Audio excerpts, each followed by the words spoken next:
అనుమానం అనే పెనుభూతం కారణంగా భర్త వేధింపులు భరించలేక ఒక మహిళ బలవన్మరణానికి పాల్పడింది.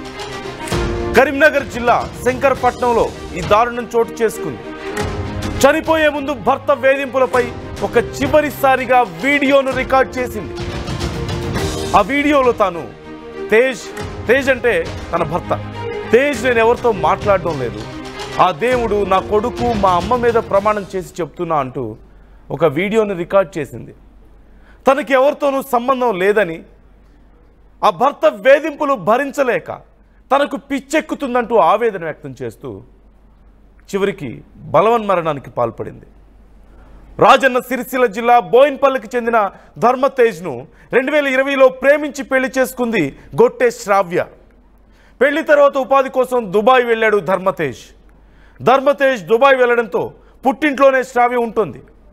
కొంతకాలంగా ధర్మతేజ్ శ్రావ్య మధ్య మనస్పర్ధలు చోటు చేసుకున్నాయి. శ్రావ్య ఇంకెవరితోనో మాట్లాడుతుందంటూ అనుమానించిన ధర్మతేజ్ శ్రావ్యను చిత్రహింసలు పెట్టడం మొదలుపెట్టాడు. నోటికొచ్చినట్లు మాట్లాడడం మొదలుపెట్టాడు.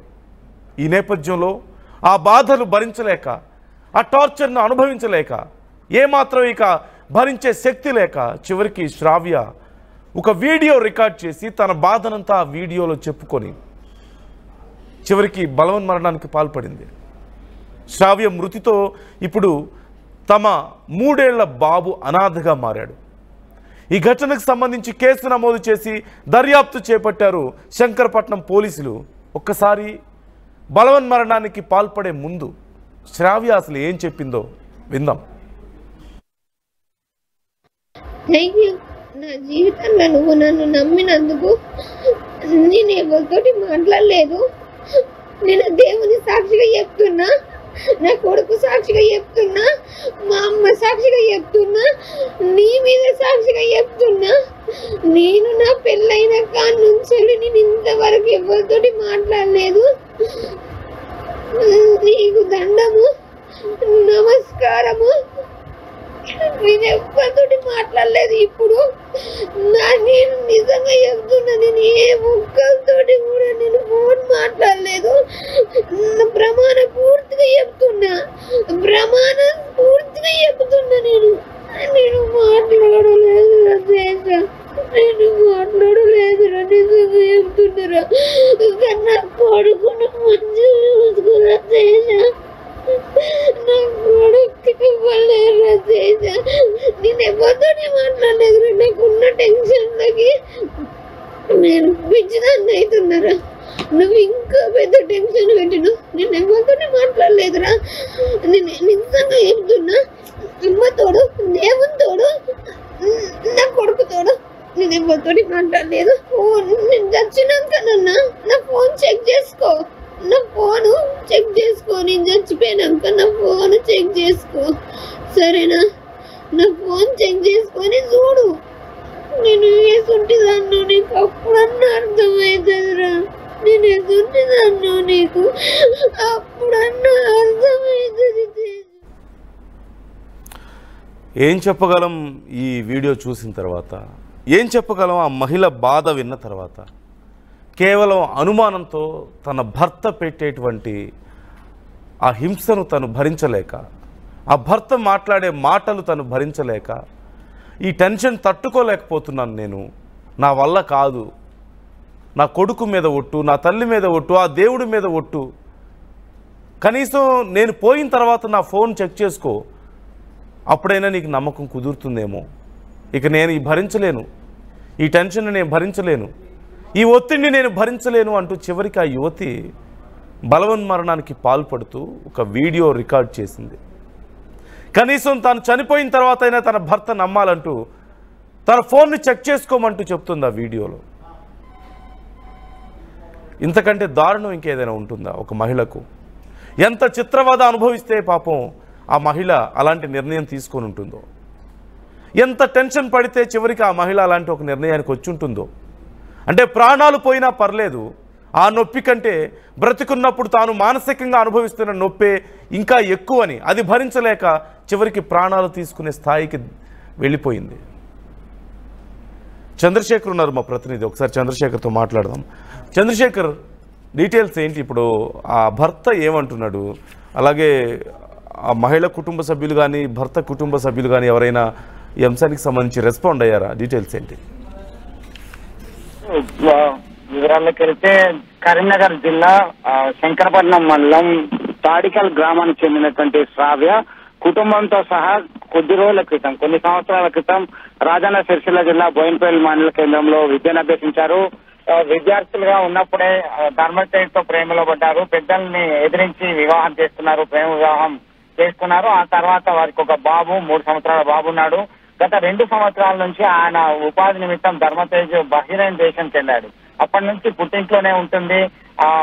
శ్రావ్య తండ్రి మృతి చెందాడు. ఆ సోదరుడు తల్లితో కలిసి ఉంటుంది. శ్రావ్య ఈ మధ్య కాలంలో ఒకసారి ఫోన్ చేసినప్పుడు బిజీగా వచ్చింది. ఏం చేస్తున్నావు, ఎవరితో మాట్లాడుతున్నావు, బిజీగా ఉంది అని చెప్పేసి భర్త అడగడంతో భర్త అనుమానం పెట్టుకున్నాడా ఏంటి అని చెప్పేసి తీవ్ర మనస్తాపానికి మనోవేదనకు గురైనటువంటి శ్రావ్య సెల్ఫీ వీడియో తీసుకుంటూ సూసైడ్ చేసుకుంది. నా మృతి తర్వాత నా ఫోన్ చెక్ చేయండి, ఆ బాబును సరిగా చూసుకోండి, నన్ను నమ్ము, దైవ సాక్షిగా చెప్తున్నా అని చెప్పడం జరిగింది. భార్య మృతికి సంబంధించినటువంటి సమాచారం అందుకున్నటువంటి వెంటనే ఆయన బహ్రెయిన్ దేశం నుంచి రావడం జరిగింది. ఆర్టీతో సైతం ప్రత్యేకంగా మాట్లాడారు. గతంలో సైతం 2-3 సార్లు నన్ను ఇలానే బెదిరించింది. ఆమె ఎందుకు చనిపోతారులే, నేను సరిగా చూసుకుంటున్నాను, నేను సంపాదించినటువంటి డబ్బంతా శ్రావ్య అకౌంట్ లోనే, తన భార్య అకౌంట్ లోనే వేస్తున్నాను, కావలిస్తే చెక్ చేసుకోండి, ఆమె ప్రేమ వివాహం చేసుకున్నాం, పలువురికి ఆదర్శంగా ఉండాలని నచ్చ చెప్పినప్పటికీ ఇలాంటి ఘాతకానికి పాల్పడుతుంది అనుకోలేదు, నేను చేసిన తప్పేంటి అని చెప్పి రోధిస్తూ చెప్తున్నటువంటి పరిస్థితి. మరొక వైపు ఆ మృతురాలి ఎవరైతే శ్రావ్య సోదరుడు ఉన్నారో ఆయన ముందే చెప్పాను, ఆయనతో వివాహం వద్దు, ఆయన డిఫరెంట్ గా కనబడుతున్నారు, నువ్వు సరిగా ఉండలేవు, సుఖంగా ఉండలేవు అని చెప్పి మందలించినప్పటికీ ప్రేమ వివాహం చేసుకున్నారు. ఇంతటి ఘాతకానికి పాల్పడడానికి కారణమైనటువంటి వాళ్ళని చట్టపరంగా చర్యలు తీసుకోవాలని చెప్పేసి ఆ మృతురాలి సోదరు చెప్తున్నటువంటి పరిస్థితి నందు ఈ ఘటనకు సంబంధించినటువంటి అంశం విషాదంగా మారింది. ఇది కాస్త వైరల్ గా మారినటువంటి నేపథ్యంలో పోలీసులు ఇప్పటికే రంగంలోకి దిగారు. ఎలాంటి అవాంఛనీయ ఘటనలు జరగకుండా పోలీస్ బందోబస్తు ఏర్పాటు చేశారు. ఇక్కడే మనము స్పాట్ లోనే ఉన్నాము. భర్త సైతం బహిరంగ నుంచి వచ్చారు. భర్త బంధువులు సైతం ఉన్నారు ఇక్కడే. తన భార్య మృతదేహంపై పడి విలపిస్తున్నటువంటి తీరు, అలాగే తన కుమారుణ్ణి దగ్గరికి తీసుకున్నటువంటి తీరు పలువురిని కలిసివేసేలా చేసింది. అయితే నిజాలేంటి, ఆయన భర్త తన వద్ద ఉండాలని కోరుకోవడము ఏ భార్య తప్పు కాదు. తనని తరచూ రమ్మంటూ ఆమె ఫోన్ చేసేది, ఎప్పుడు ఫోన్ చేసినా తనని ఇండియాకి వచ్చే అని చెప్పేది. దీంతో కాస్త ఓపిక పట్టు, నేను వస్తాను అని సంధానించినప్పటికీ ఆమె అదే మనసులో పెట్టుకుందో ఏంటో ఇంతటి ఘాతకానికి పాల్పడిందని శ్రావ్య భర్త రోధిస్తూ చెప్తున్నాడు. మరొక వైపు తన భార్య మృతి చెందిన పరిస్థితిని తట్టుకోలేకపోతున్నాడు.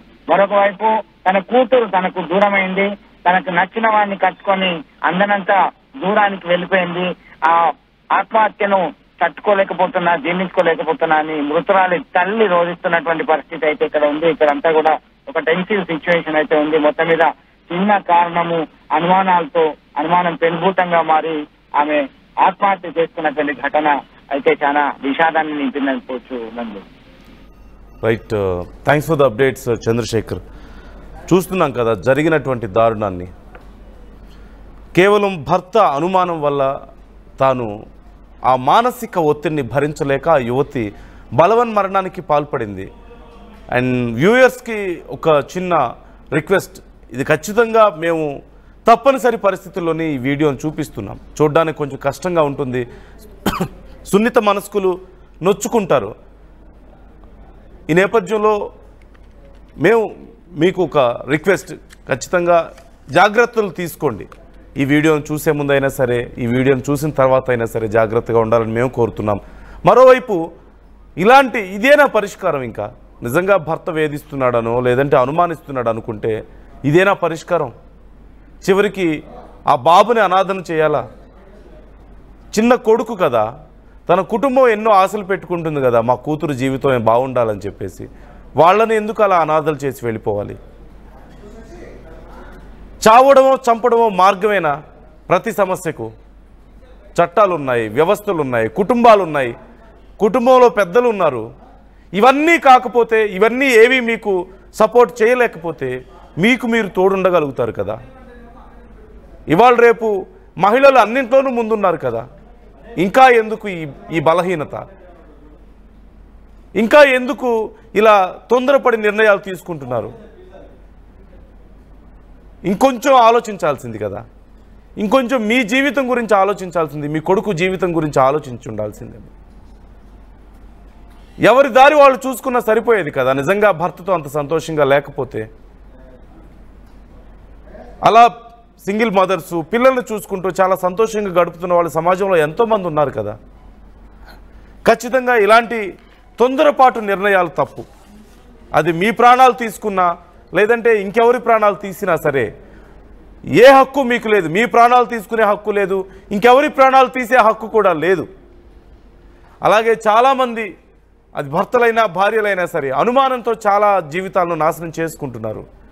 నిజంగా మీకు అలాంటి సమస్యలు ఉంటే కూర్చొని మాట్లాడుకోవాలి, లేదంటే ఏదైనా కౌన్సిలింగ్కి అటెండ్ అవ్వాలి. అప్పటికి కుదరలేదా ఇక సంతోషంగా ఉండలేమనుకుంటారా? మీ దారి మీరు చూసుకోండి, అంతే తప్ప ప్రాణాలు తీయడమో ప్రాణాలు తీసుకోవడమో మార్గం మాత్రం ఖచ్చితంగా కాదు. దానివల్ల చివరికి మీరు సాధించేది ఏమీ ఉండదు.